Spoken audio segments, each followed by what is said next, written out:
Good evening everyone. I, Dr. Seema Singh, as House Woman of Ranchi, take immense joy to welcome you to the Right Circle even in the city. Today's session will surely be interesting one as we have with us an eminent guest, author Miss Koral Dasgupta, whose books are gems that celebrate women of India mythology. Ms. Koral Dasgupta will engage in an engaging chat with Ms. Meena Sinha. Today's event has been organized by Prabha Kirtan Foundation in association with Chanakya BNR and Ehsas Women of Ranchi. The event is supported by patron Sri Cement as the CSA initiative. Before the evening proceed further, allow me to say a few lines about Prabha Kirtan Foundation. Prabha Kirtan Foundation is a Kolkata-based non-profit trust founded by an eminent Indian literature, entrepreneur, philanthropist, social activist, and feminist late Dr. Prabha Kirtan, inspired by the national philosophy of unity in diversity. The essence of foundation is the soulful amalgamation of the multicultural diversities of India and the creation of bouquet initiatives and activities that showcase the priceless literary and cultural essence of India for the last 40 years. The foundation's praiseworthy literary and cultural initiatives enjoy a global identity and niche audience. They celebrate the dual cultural heritage of India, thereby creating the finest experience and cultural landmark on the global map in the association with patron Sri Cement Limited, Distinguished Associates and Ehsas Women of India. The foundation aim of encourage the widened reach and readership of English literature to literary enthusiasts worldwide. Out of the bouquet of literary initiatives, the Right Circle is still a platform that connects author writing in the English language to their readers in India and abroad. The session regardless in engaging conversation about their literary works, journey, and viewpoints. It is indeed a privilege and pleasure for me to welcome Ms. Koral Dasgupta and conversationalist Ms. Meena Sinha to today's The Right Circle. Allow me now to introduce the author and the conversationalist. Koral Dasgupta is an Indian author and digital publisher. Koral has published eclectic range of books from academic non-fiction to relationship dramas. Her stories explore the inherent nature of complex minds leading to a relatable conflict and unpredictable climax. Her books are discussed from the context of gender studies, art, myth, and eco-critical literature. Other than India, Koral's books are shelved in libraries of universities of Harvard, Columbia University, University of Pennsylvania, University of Chicago, University of Wales, Duke University, University of North Carolina, TAMU, and others. Her 5 books Sati series deserve a special mention. The portrayal of Panchkanya from Indian mythology, Kunti, Ahilya, Draupadi, Mandodari, and Tara are retelling of their stories for amazing, thought-provoking read. Conversationalist Ms. Meena Sinha has done MA, MPhil, and NET in English literature. She has a freelancer, writer, and translator, contributing features, reviews, and profile a newspaper and magazine like Femina, Pioneer, and the Hindustan Times. She has served as a media coordinator for the BBC World Service Trust project. She has taught mass communication and business English at Patna Women's College and JT Women's College respectively. She has taught in PG Department of English at Gosnell College. Presently, she is teaching in the Mass Communication and Video Production Department. Let us now start the conversation. I kindly request Ms. Sinha to start the conversation with Ms. Dasgupta, and I would like to invite both of you. Please have a seat. Before we starting today's conversation, please keep your mobile phones switched off or keep them silent. Once again, Koral, and all the wonderful people here. A very warm johar from all to all of you, from all of us, from our Khairan team. Without wasting any time, because we are limited in time, I think we'll dive straight into your book, Draupadi. Because this is the third book in the Sati series. Ahalya, Kunti, and then Draupadi. This is the third book. And you have in your note mentioned the Panchkanyas, and you have even explained about Satis. So, how did you, my first question would be, how did you choose them as your muse? Why? Or why did you choose, not just how? I didn't choose. Actually, there's a sloka which says, Ahalya Kunti Draupadi Mandadari Tara. And I'm not getting into the real sloka, the Sanskrit sloka, I'm telling you the translation. It says that if you take the names of these 5 women, or if you remember these 5 women regularly, then a lot of sins will be dispelled and you will find a lot of strength within yourself. So that is the sloka that appears in the Vedas. So I didn't choose, nobody chose. The sloka calls them Panchkanya, and Panchkanya, when translated, it's 5 virgins. And it is quite interesting that you may not know about Mandadari, Tara, or even Ahalya to that extent, but Kunti and Draupadi we all know, right? Draupadi and Kunti ko virgin kyun kahenge? That was quite surprising to begin with, and that is when it came to my mind that Hindu philosophy or Indian philosophy, if you look at it, is vast and it's beyond religion. It doesn't look at anything from a minuscule, small perspective. It looks at the bigger, larger picture.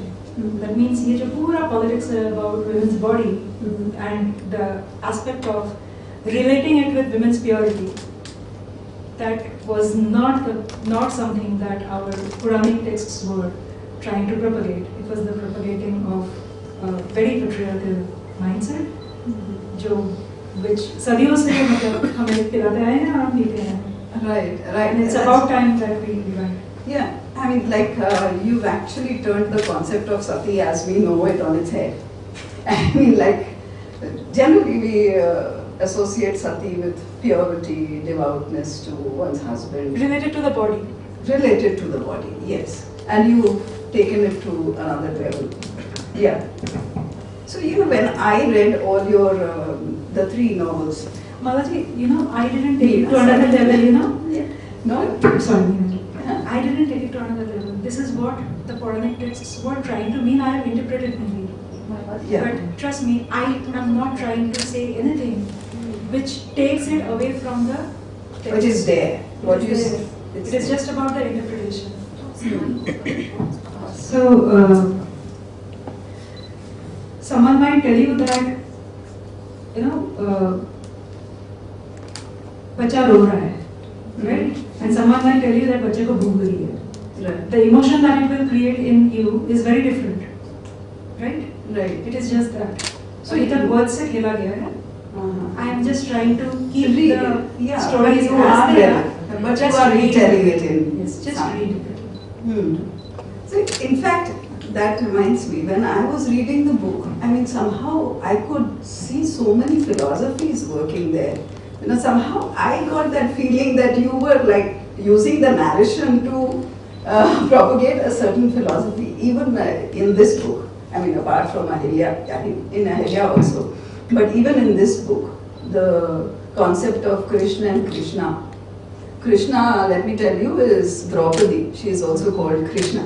So, I mean, like, that concept, did it exist before, or are you interpreting it like that? Because we haven't received that story, that she is, conversing with herself. See, the stories of Ramayana and Mahabharata, सदियों से हम सुनते आ रहे हैं, and it had followed a very patriarchal way of reaching out to us. And moreover, we heard the stories of Ramayana and Mahabharata from very trusted sources, grandparents, parents, teachers. वो सब जिन्हें हम बहुत प्यार करते हैं, right? And it is not that they were trying to feed us. वो भी वैसे ही सुनते हैं, मतलब, So, they were passing on. They were passing on. So when we hear the stories in a way which tells you that Veer Yodha, Bhishma, Karna, Arjun, and there somewhere Sita features, somewhere Draupadi features, and they feature in a way कि उनके बेवकूफियों की वजह से बहुत बड़ी मतलब war हो गई, लोग मर गए, right? वो बेवकूफी नहीं करता तो कुछ नहीं होता. Now, when I read these stories as a child, or I heard the stories as a child, I may have taken it the way everybody takes it. And as I grew up, of course, there are 10 million things that bombards in your real life, which somewhere normalizes the difference between, just tells you that men and women are not equal, their brains are not supposed to be equal, what they receive are not supposed to be equal. And then somewhere you are reading, and in your mind, you don't accept that, right? You don't accept somewhere, you feel, I mean, an intellectual brain does feel that as a human. So when I was reading as an adult, and it happened over many years probably, what I figured is that, there was a time when the text was written in Sanskrit. वहाँ से translate हुआ. In different provinces had its own translation. For so many years, retelling was a translation. The creative interpretation was another translation. जो TV में देखा, जो movie में देखा, that was another translation. Yes. Now, somewhere it is difficult, and Sanskrit as the premium and more important text of the nation started losing its relevance because it was difficult. We moved to more colloquial languages. Initially, if you read the Ramayana and Mahabharata, even the initial translations, they are rich in philosophy. And these are philosophical texts. These texts were not meant for only entertainment. Big sages, learned sages, were telling us certain things about life and telling us the reality of life. What they knew, what they understood with many years of tapasya. Now, when the story started percolating, people try to simplify them because they have to understand. पहले संस्कृत हटी, उसके बाद धीरे-धीरे the philosophy moved. And if you remove philosophy from the philosophical narratives, it is like a brick wall without the cement and the wood over it. So it looks bare. It tends to intimidate you. Very. We actually received the bare version. Yes, you're right there. Even in Ahalya, I mean, like, I was, taken aback a little when you. I don't know if you've actually read the different Indian philosophical books. Like, I thought, I could sense the Sankhya version there, darshan there, because Prakriti and what Prakriti is before Akriti, where it takes place, and Maya and all those things. I mean, that is so, the darshan that we know as. So, did you actually work on that? Because using mist, that was as a mother, before she entered, the soul entered the body. I mean, have you read those, ancient texts, or, am I reading too much into it? No, I have read many versions of the texts because I never knew that I will end up writing this. I've read it because I was very much interested in the concept of Hindu gods, Shiva, Kali, Gauri. So in all my books, even the ones that I have written before Sati series, had some kind of mythological connect because I was very, very fascinated. Kali, Kali is very big in the city that I am born and brought up. So I have studied many versions of Shiva, Kali, Krishna, Durga, just because of my interest, not because I was aiming for something. When I started writing, that is the time I stopped reading every kind of extra text, because it's gonna be anything. The more you read, the more you see different dimensions, and the more you are lost in that ocean. So a lot of people ask me that how do I research? Yeah. I research from my friends. सवाल पूछते हैं. अच्छा ये बता. अच्छा वो बता. So that is one of them. When did this happen to Mother Devi? When did they come out of the forest? Which forest did they go? So ये सारे WhatsApp में होता है. And all my friends who are writing Indian history, Indian mythology, all have studied it. Some of them are professors of divinity. दो गालियाँ देते हैं फिर जवाब देते हैं. Okay, that is. Okay, so you are friends, and I mean they are your source material. You get your source material from them. That's Source material in the sense that I have the framework of the stories. I haven't changed the framework of the stories even a little bit, because I don't want to do that. I want to keep the stories exactly what I learned as a child, reading between the lines and reading. okay. Coming back to this book again, I mean, like it's generally Draupadi has been dealt with by many modern authors. So I mean, of course, the retellings will involve according to the age, the female voice and all that. So have you been influenced by the authors who have written about it? Not only just authors, I think all the art forms have depicted Draupadi in some way or the other, but we all know her as a victim or as, you know, the avenger. So have you been influenced by that, or your take was totally different? Can you walk us through that? No, not influenced. Draupadi ke upar, the last that I read was Palace of Illusions by Chitra Banerjee. That was way back. It released in 1988. So I read it way back. As I say that when I started writing Sati series, I stopped reading every kind of mythological retelling, because you tend to get influenced, you tend to get thinking a lot more. But I have at my house Aiswarupa's Draupadi. I have Ira Mukherjee's Draupadi. Definitely a lot of authors have written and they have done a great job. But the work that I am doing, it is not about just telling the story yet again. The story has many interpretations also, and interpreted also many. Yes, I wanted to look at the story from a very different way, because especially when, see, the Sati series is meant to be women's narrative, right? The characters are speaking in first person, it's a first person's narrative. So Draupadi is telling her story herself. I had to concentrate completely on understanding who she is and where she stands and where she is talking from, because I had to see her world through her eyes, and I couldn't get influenced in any way. One thing that I realized while writing is that when you tell the story from a woman's perspective, and different things that you have heard about the different small stories of Mahabharata, which comprise the big whole, when you tell it from the woman's perspective, the story flips immensely compared to what we have heard as children. And it tells a completely different story, and a very empowering story.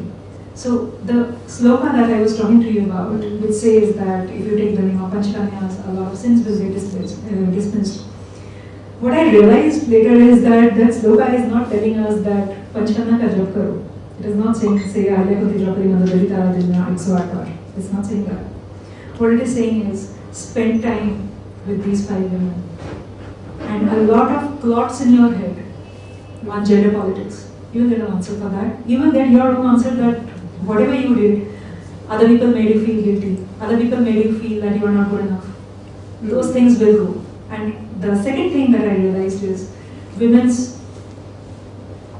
the best strength of a woman is portrayed as her worst weakness by the patriarchal society.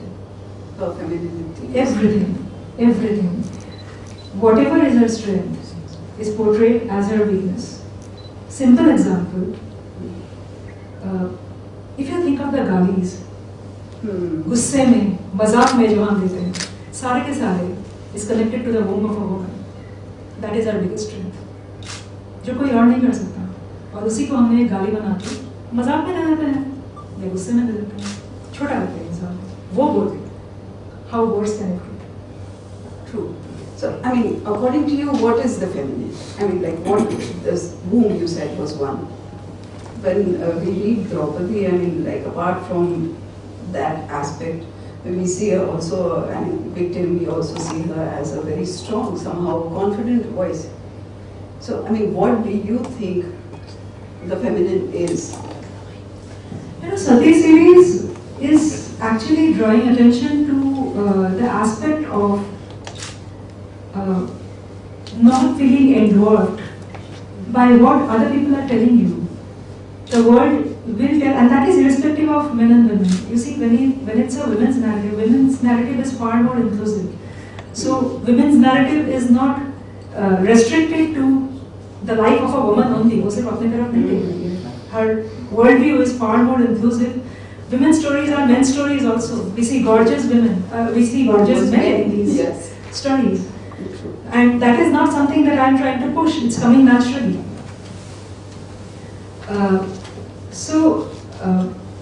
Be it men or women, somewhere we are constantly involved and made to feel less important or lesser than who we are, because other people feel that we are not good enough. लोग अपने को बड़े दिखाने के लिए दूसरों को छोटा करते हैं. Right. And that is universal. It happens with men, women, both. But women suffer it more because of the systems and practices that has happened through many generations. When it was decided that men go out to work and women stay at home, it was purely an anatomical convenience for the decision. Division of labor. Right? Yeah, it's a division of labor. That depending upon what makes things easy, right? So men went out, women stayed at home. Now what happened was, when men went out, they met more men, right? So they formed their own group. Women stayed at home, उनका world छोटा ही रहा.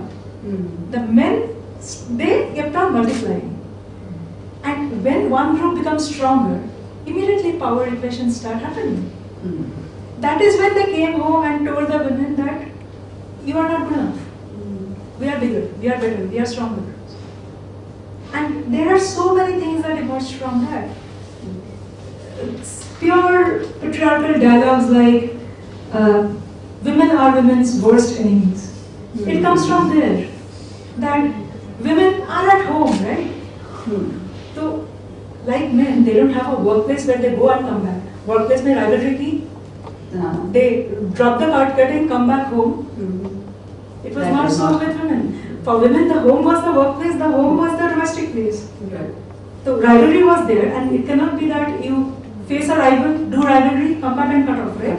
Yes. So when rivalry happened, it happened robustly. And people started saying that women are women's worst enemies. हम दोनों enemies हैं. But that brings me to your male characters. I mean, what intrigued me was, like, you brought out their the vulnerable side. I mean, general characters like Bhishma.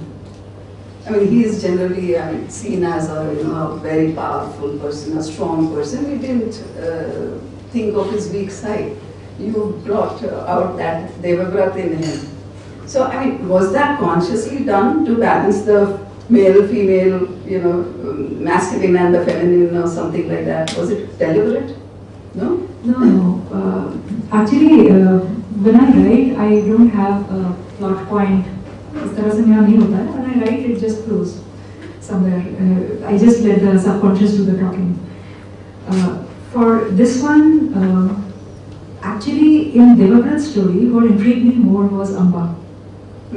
That's such a amazing character, and it says a lot, not only in terms of gender but also in terms of modern leadership contexts. जो कहते हैं कि I am an MBA student. I used to be an MBA student, so I know that leadership is all about transformation. That what you just get your partnerships in place, you just get your strengths in place, understand your weakness, and whatever is not working, you have to change it. So Amba's transformation is huge. That she changes into Shikhandi and comes back because she has a goal in her mind and she has to fulfill that. Looking at Bhishma as a weak character internally, Not weak. I mean, internally, some vulnerability. everybody has, and that is exactly the point, that when you look at it, Bhishma comes off as a cruel person in the way he brought Amba, Ambika, Ambalika, kidnapped them for his brothers.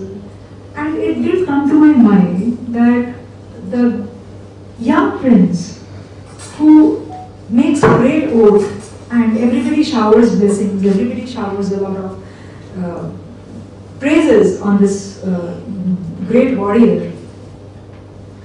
A young teenager takes the oath that he will never take the throne, he will never marry. But a teenager doesn't know the implication of that oath. And by the time he realizes the implication, it's too late. He knows that he has lost everything. He doesn't even have the right to dream. So you are empathizing with him also. Of course, because, and it is so true in today's world. That is what the Mayavadi is telling us, that आप जिसको दबा के रखोगे, वो फट जाएगा, खड़ा हो जाएगा वो.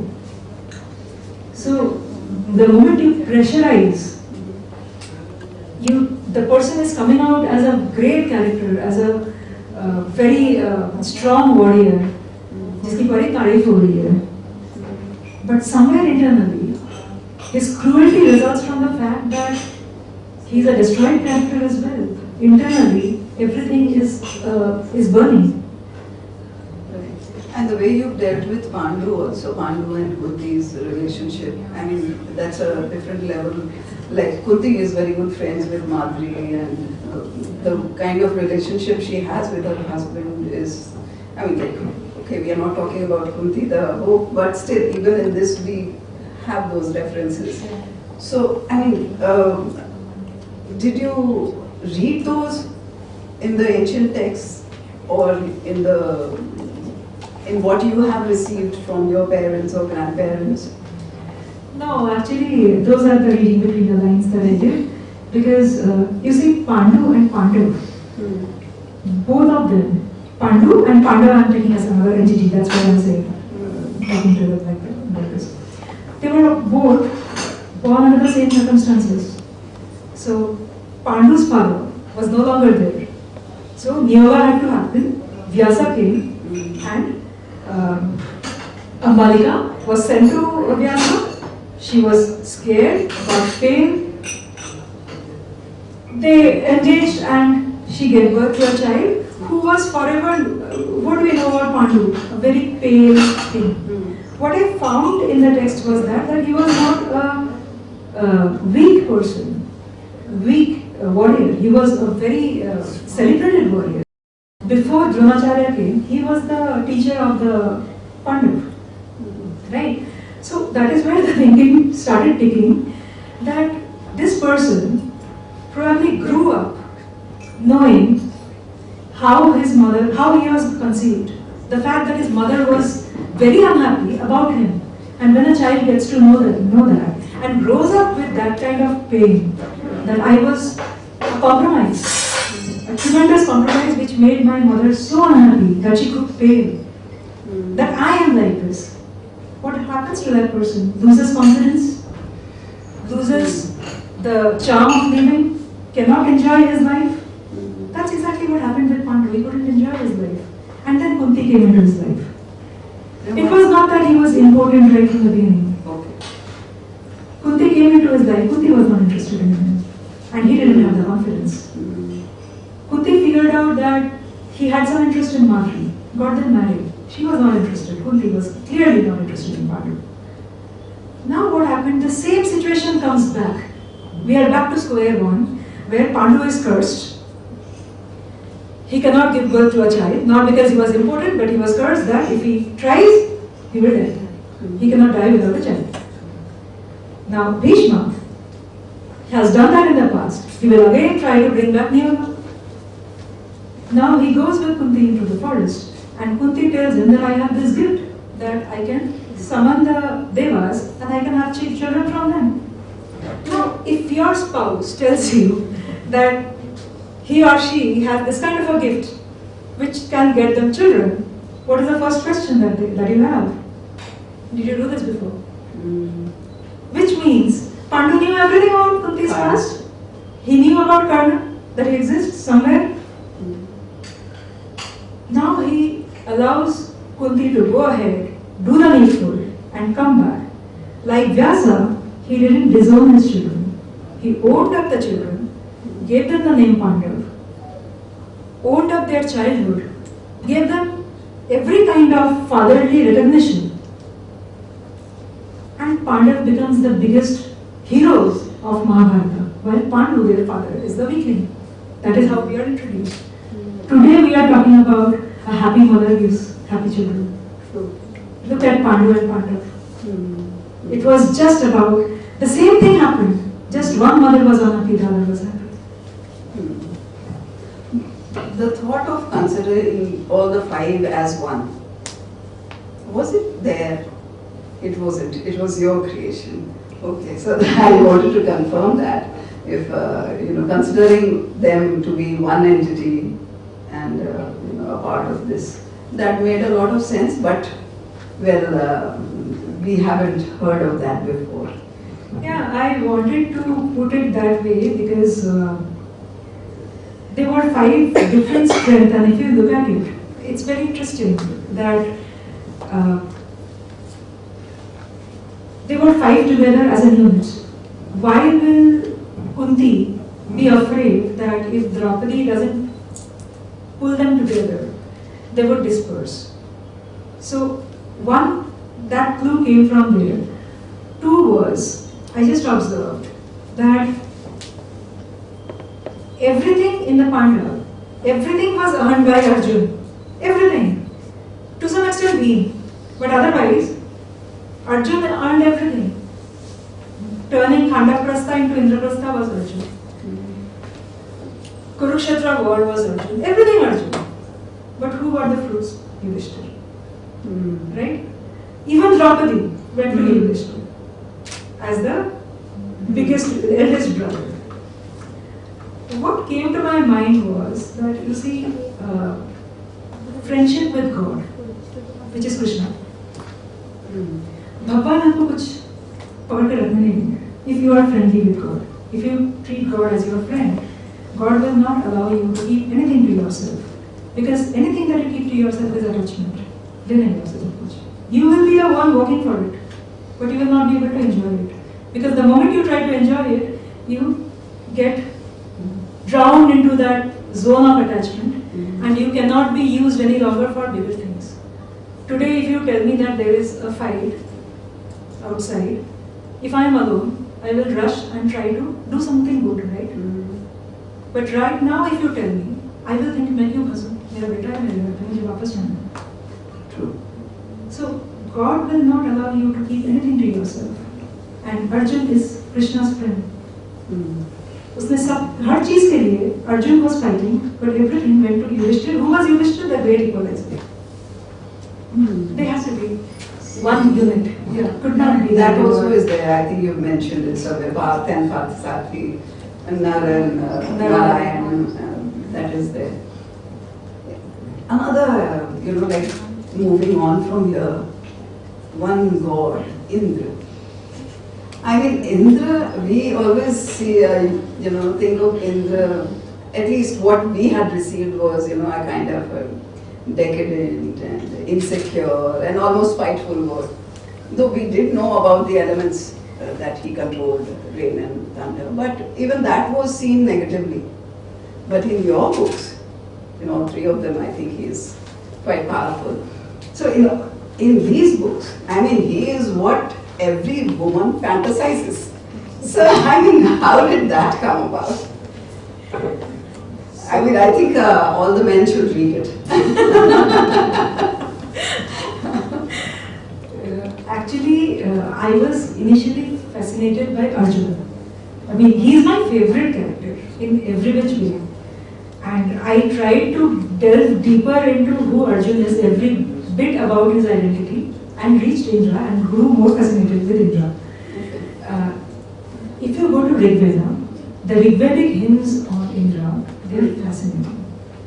And Indra was a very powerful god there. Somehow we never got to interpreting those. Okay. Yeah. Indra was a very fascinating god. And in the post-Rigvedic texts, a lot had been taken from Indra, and Vishnu became more powerful, Shiva became more powerful.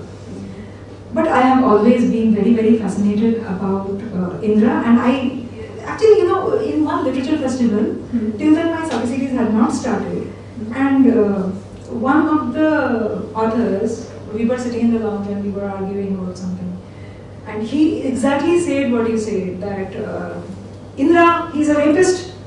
So I was like, okay, you think Kunti wanted Indra to give birth to the biggest hero of Mahabharata because he was a rapist? So he was like, so somewhere I did feel that our understanding of Indra is very limited. And it's interesting that right now a lot of us are working on Indra. Shatrujit Nath is another author whose books are on Indra. Then Utkarsh Patel is working on Indra, he has a book. A lot of people, we all say that, God will do justice. Devraj Indra के ऊपर justice हम लोग इंसान लोग करें.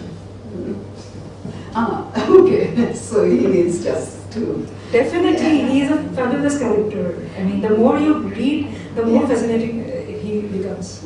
Yeah, even Ahalya, right? I mean, Ahalya, Kunti, everybody. And Draupadi, of course, is the consort of his son.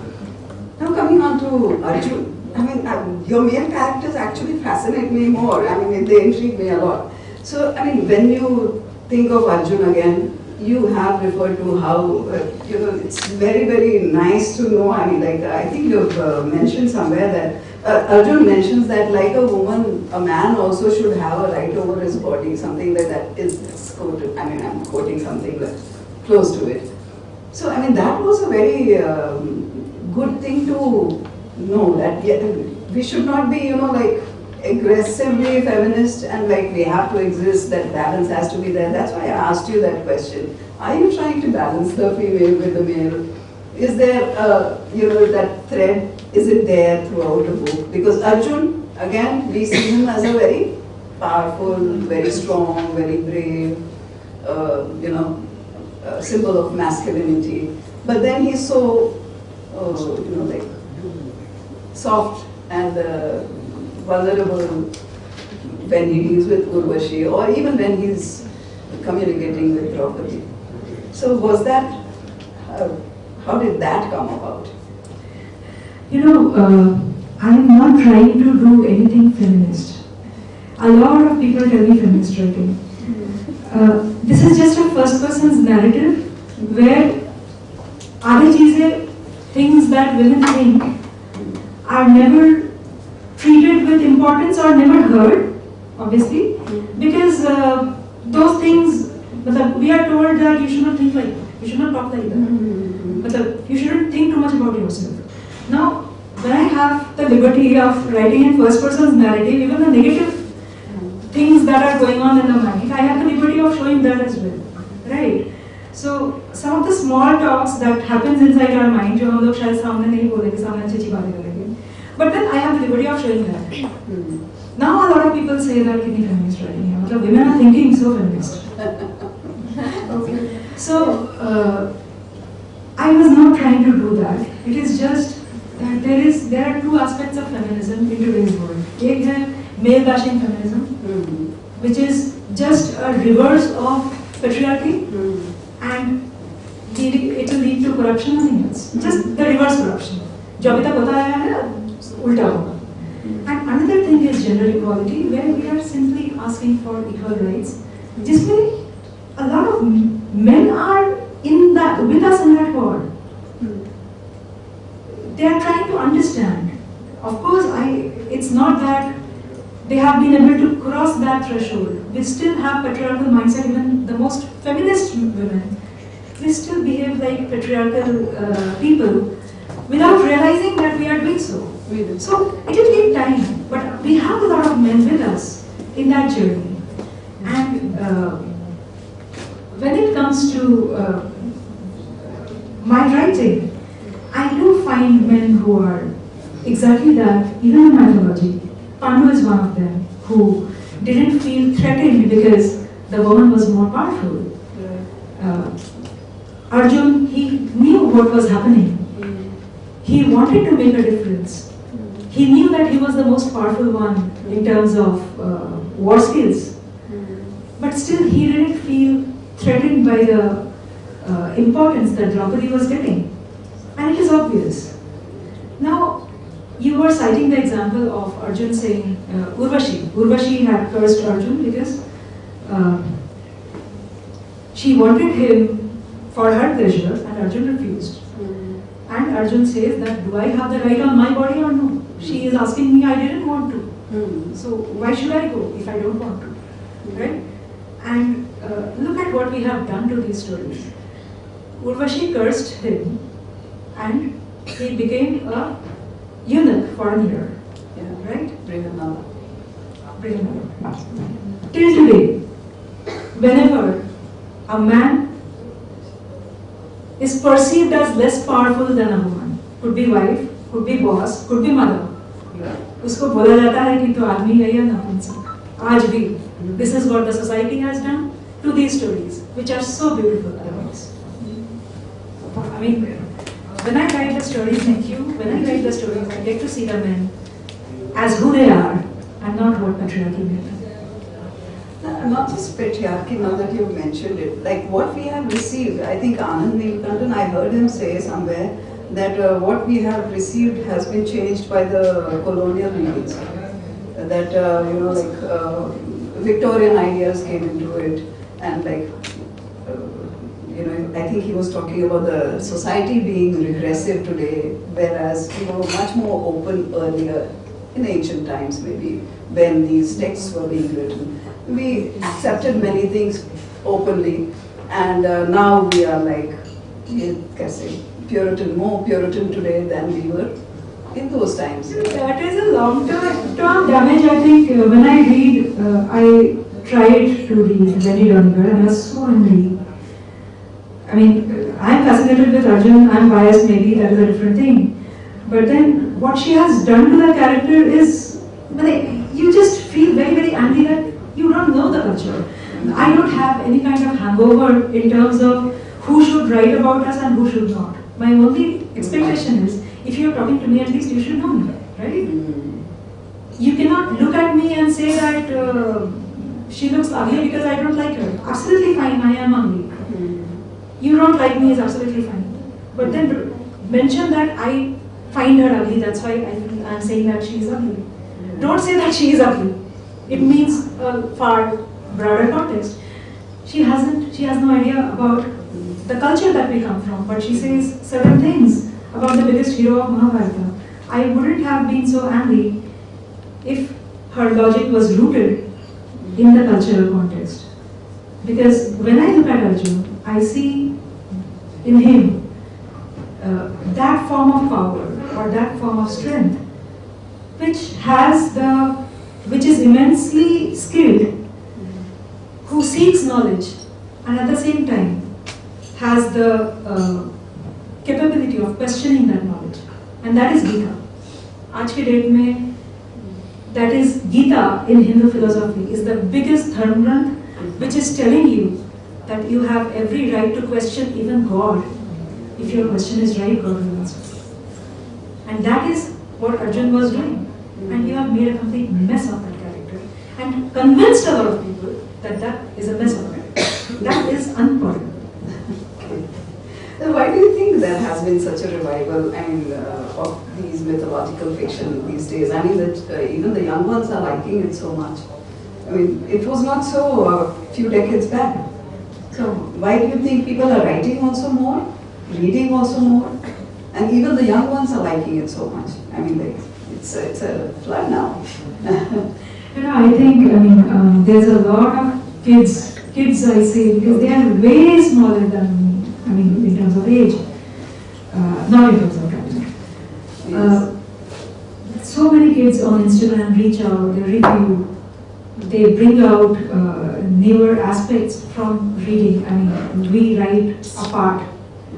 When it reaches the audience, the combined story becomes the real story, that how it is getting read. I feel that right now, we are that generation, sab mila ke, the adults and the young ones, who are in that phase of our life where we are trying to understand who we are and where we have come from. Because somewhere our present, we feel, is messed up, with a lot of political hooliganism, with a lot of religious hooliganism, with a lot of gender hooliganism. So we are trying our level best to put ourselves in perspective and understand hum hai kaun, and and what made us what we are today. What is the unadulterated version? And you try to go back to history to figure out from where the Sangam happened. Sangam ke baad we started getting polluted. Before Sangam kya tha? And then you find the different parts of the rivers. And then you go back to history to figure out the times when things were very different, practices were very different. And then when you are not satisfied with what history is telling you, you go backwards in time, and that is where you land into mythology. Mythology, the word myth, is something that says not completely true, not completely false. So when you try to figure out the magic, the philosophy, the stories, and these stories, you see the ancient sages, as I was saying, when these stories were written, these sages who are extremely learned people, they were not thinking that in future who will read? A Hindu will read or a Muslim will read? A man will read or a woman will read? A Brahman will read or a Dalit will read? They were not thinking that. They were simply telling the stories from a life perspective, that these are the ways, know the truth of life. Now you go ahead, take your decision and own it up. Whatever are the consequences, own it up. Figure out your way. So these stories are meant to shape up in that way. And when you go back to these stories, you find a lot of answers, as in how things got meddled in between and where we stand. I personally feel extremely empowered because I feel, we are talking about Draupadi. I feel that we all are Draupadi, and men, women included. I suspect that there would be any one person who considers himself or herself successful has not been backstabbed by someone very dear to them. True. Actually, that comes across. Even the men have suffered. They have not been able to express so many things because they were, confined to a certain stereotype. So yes, that is there. One last question before we open it to the audience. Could you share? Okay. One last question. Could you share your creative process with some would-be writers? There are some young ones here also who would like to know. Because generally when you praise somebody, you say it's a very smooth, flowing narrative. For me, it was more like it was floating and perching wherever it fancied. So what was your creative process? थोड़ा पागल होना पड़ता है, उटपटांग सोचना पड़ता है. When you fantasize beyond probably your limits, a lot of people will tell you that ऐसा नहीं सोचते, ऐसा नहीं बोलते, ऐसा नहीं करते, सब करो अपने मन. You find out your own path, you find out the beauty of your path, and that leads to a lot of creativity. But more importantly, I think हम लोग बहुत ज़्यादा बोलते हैं to observe. When you are traveling, when you are even standing on your balcony, just नीचे देखो कि क्या हो रहा है. Even a street mongrel searching for food will tell you a story. उससे बेहतर लर्निंग प्रोसेस कुछ नहीं है. Well, that is a wonderful answer to that question. I think we would like to hear you read a portion. I have no idea how terrible I'll be as a reader. Try.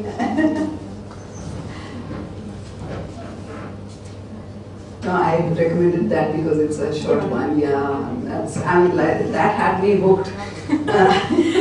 Okay, so this is, I'm reading from the prologue, and as Meeraji has already said, that here Krishna is Krishna, the god that we know, and Draupadi was also called Krishna because of her complexion. So here I've shown that Krishna is calling Draupadi Krishna, and that creates confusion. So I'll read from there.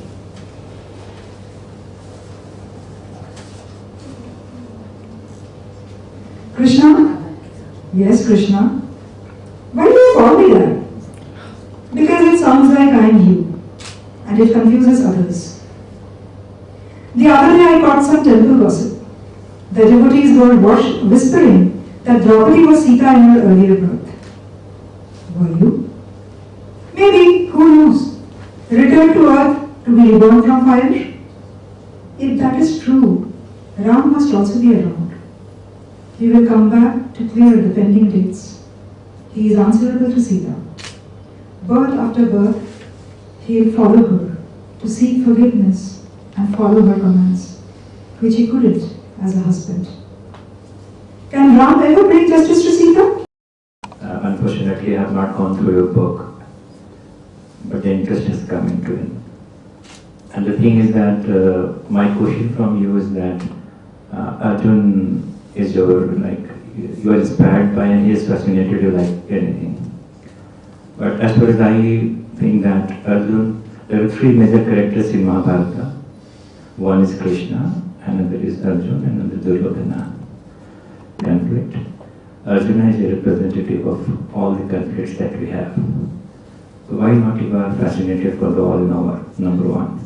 Second thing is that you said that the women, there was equal share of labor, and in that way women tried to hold themselves inside the household works and the men went outside of the fields. There is the Amazon Valley. Amazon is a tropical valley there, and Amazon means woman island with no breasts. The tribal ladies there were cutting off one of the breasts, holding the boy in the other chest, go for the hunting right first. So do you think that our society became gradually patriarchal, and the power that women hold in the Rig-Vedic period, the Vidhata, they were allowed to sit together and discuss their literature. So, but the thing is that, another third thing is that I want to take your book because all the religious texts that we have is written by male. It is Brit, Mahabharata, Ramayana, Srimad Bhagavad Gita, Purana, Bible, Quran. So can I see your book as the first scriptural text written by women? I just said that your book is not feminist. Of course, I also agree. You are in a last third phase of women writing where women are in a female stage, where you talk and enjoy and you reread the text. So how should I take your text? Is it a not mere rereading of the spiritual text? Is there something unique that we go for, which is absolutely different from the mythological story that we know?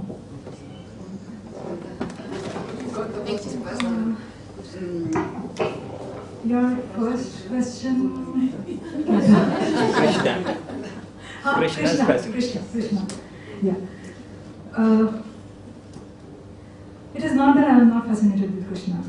I am fascinated with Arjun more. Arjun's, for many reasons, as I have already said, I am not repeating that. Krishna is everywhere. Whether you are fascinated or you are not fascinated, whatever you like, Krishna is there. So you cannot escape Krishna. And Arjun, you have a choice, that choice I have made. Second question. Also forgot. How do you categorize It was about Amazon. as a feminism Amazon. reading or what? I mean, how should he read your book? Oh, read it as an author's writing. Don't remember me. Because I am trying my level best to tell people that my gender is very personal to me. उसे किसी का कोई मतलब नहीं है. I am not trying to push any kind of agenda propaganda. That is not what a creative person does. I am an artist. तो मुझे याद रखने की जरूरत नहीं है. Read the book just as an author's creation.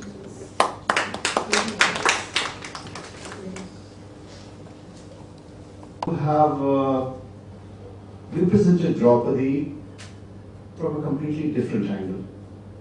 And as it appeared, because I haven't read the book, as it appeared from discussion, that you have gone through the mythologies and traced out the origin, everything.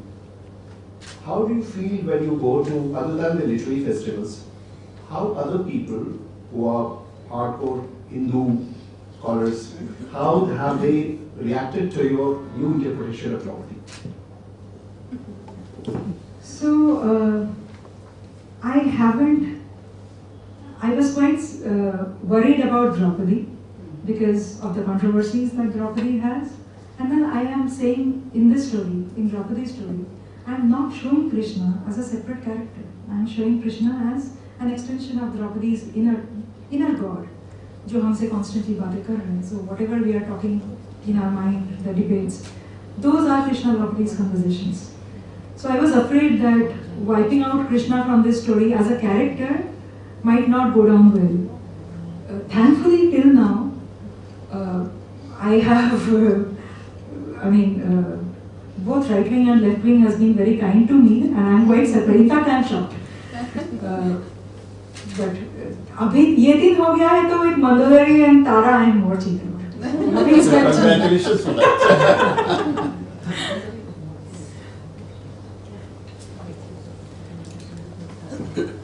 Hi, Koral. Congratulations. Now that I've heard about this book, I meant to read it, now I will. But there's one question that came to my mind while hearing you. You said that the Vedas have, or our Purans have, the Panchkanya, right? So Draupadi is one of them. And as you are interpreting it, is like, if you think about them, there's certain things that get unlocked in your mind. So while writing Draupadi, what unlocked in your mind? Because I do write on gender issues, so I would like to know that. A lot. See, Draupadi's story is about, it is not about, firstly, molestation plays a significant role. Now, firstly, हमने द्रौपदी को सिर्फ वही पहचान दे रखी है. We have forgotten everything else. If you just go to Google Images and type Draupadi, all the images that you will see is Draupadi fallen on the floor, Draupadi crying, Draupadi disrobed, Krishna is helping. Sorry. This is the kind of image that we have created of Draupadi, forgetting that she was famous for her hospitality. दूर दूर से लोग आते थे उनके hospitality के लिए. Right? That was her main पहचान, identity. And that was her success. Now, there are so many things that I understood. Firstly, आपका जो पहचान है वो आपके दिमाग के अंदर होना चाहिए, बाहर नहीं. Draupadi was a homemaker, a very successful homemaker. इतना successful that people with munitions and armors got scared of her. And they wanted to take that cloak of success off her. So, if you believe that you are successful and you do something really well, when I talk to homemakers today, कोई भी, either भी होंगे, you ask a homemaker what do you do, they feel very apologetic. They will try to tell you that पहले ये करते थे, बच्चा मेरे बाद छोड़ दिया. या दिल से कुछ करता नहीं है, कुछ करने की कोशिश कर रहा है. They are very apologetic about who they are. First thing is you don't have to go. Secondly, whenever, and this is universal, not just women, whenever you are trying to climb up the success ladder, and that success is showing in your attitude, in your behavior, people will perceive it as your arrogance. It is not arrogance, it is just success. You will have your pride, no? So people will try to take that off your body, your brain. think Draupadi's story applies only to Draupadi. I haven't watched Pathan because I don't think that is a good film to watch. 3 घंटा देखने नहीं. Lekin if you look at what is happening with Shah Rukh Khan today, he has attained success by his own in his own terms, right? Hazard Dushasan, they are trying to take the flow of success off his body and trying to tell you that he is trash. What is protecting him? The inner soul, the body of work that he has put behind, the Antaratma, which is Krishna. All of us who are walking into that path of success, 100 people behind us are trying to pull us back and tell us it is not success, failure होगा. And हम लोग उसमें उलझ रहे हैं constantly. Draupadi उलझी नहीं है. सबसे बड़ी बात, she didn't believe that it was her molestation. She believed that it was the molestation of the Hastinapur court. In a court of law that happened. Court की तौहीन है वो, not her. So today, so many women's molestation cases happen, right? Because someone wants to punish the women for their relevance.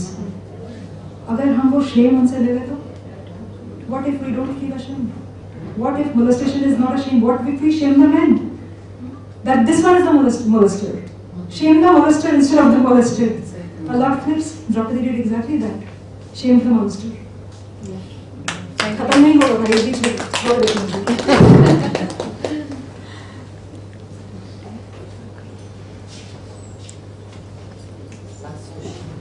Hello, Karuna. Okay, my question to you is.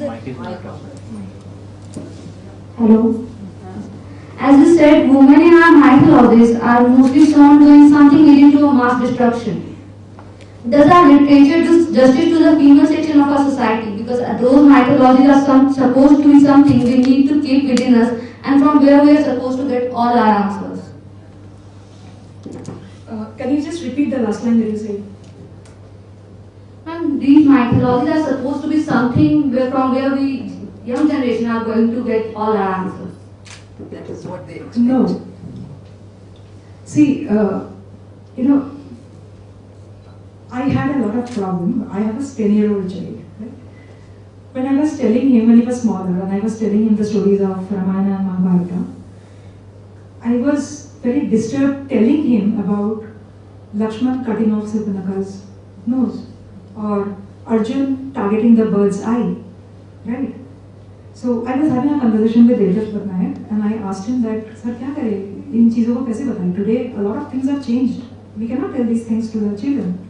And he said that तुम ये मत सोचो, ये तुम्हारे अंदर की politics है. तुम कहानी जैसा है वैसा बताओ, वो सोच लेगा अपने लिए, वो सवाल पूछेगा. And वही हुआ. My child started asking, and he asked a lot of questions about Surpanakha. A lot of my conversations with my son has now gone into the book that will come out this year, which is Mandodari. That how could a man, and how is mythology saying yes? How could a man chop off a woman's nose? Now, one form of chivalry is that you should treat a woman properly. And another form of equality is that if you treat the person as equal, then don't be partial towards it. Right? Surpanakha came and demanded something unlawful. And then what happened? And that happened.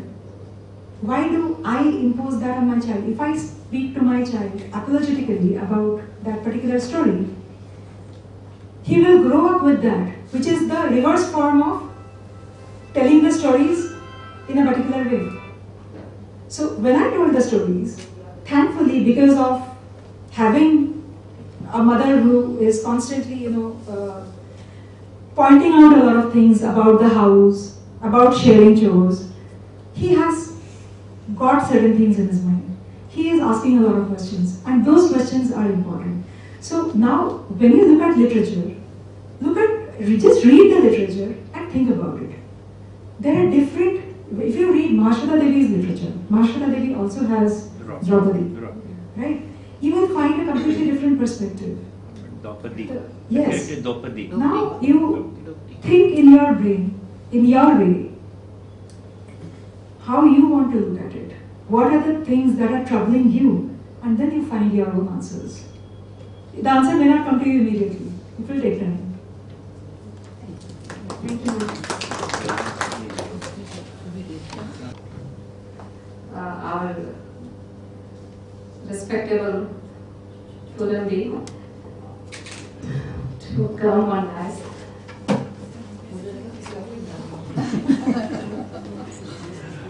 ज़्यादा प्यार से हो गया। Thank you, Seema. Thank you, Koral, and thank you, Meena ji.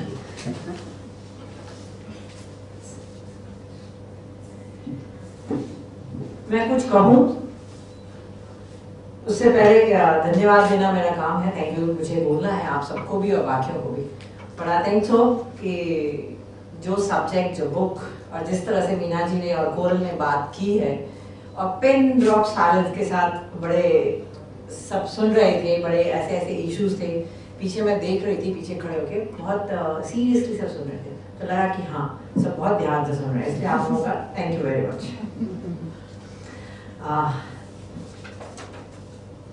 मैं सबसे पहले बुलाना चाहूंगी मेरे सहयोगी, माय कोलीग्स रश्मि एंड मुक्ति, आप दोनों आए and coral and Meena ji को participate.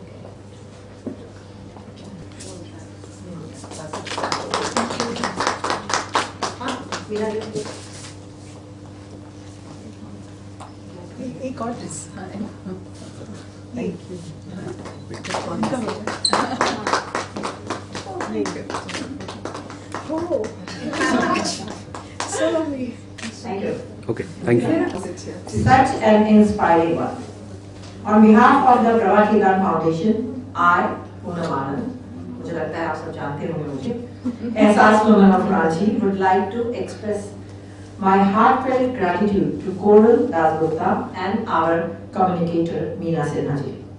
I take this opportunity to express my gratitude to our eminent partner Shri Cement Limited, our venue and hospitality partner Chanakya BNR and media partner Dainik Jagran. Without a receptive audience, a session can never be successful. Thank you all for attending the event and making it successful.